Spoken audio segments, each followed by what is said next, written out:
আমি প্রথমেই বাজারে গিয়ে দেখলাম আমুদি মাছ। মাছ দেখে আমি লাফাতে পারিনি, কেননা শরীরের এই অবস্থা, তার উপরে বাজারে লোকজন আছে। কিন্তু মন লাফ দিয়ে চলে গেছিল সুন্দরবন।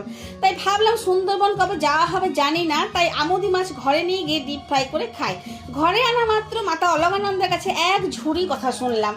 তারপর মনের দুঃখ নিয়ে এক পা করে করে যেই ঘরের ভিতরেই ঢুকলাম, তখন দুই মেয়ের কাছে আরও এক ঝুড়ি কথা।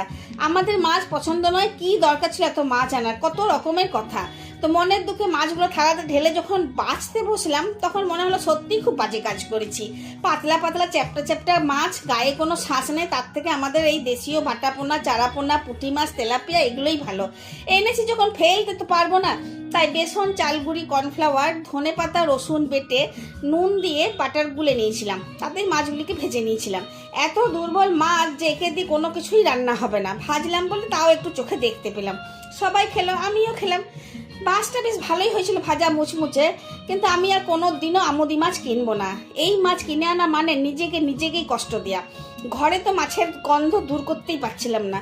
আমাদের কারোর ভালো লাগেনি আমুদি মাছ। এবার তোমাদের যদি ভালো লাগে তবে শখে একটু কিনে নিয়ে এসে ডিপ ফ্রাই করে খেতেই পারো। তবে সত্যি কথা বলছি ভাই, রুই কাতলার কাছে এই আমুদি মাছ জিরো। তাতে যতই আমাদের ভাজা খেতে ভালো লাগুক, ভালো লাগে সাবস্ক্রাইব করবে। ধন্যবাদ।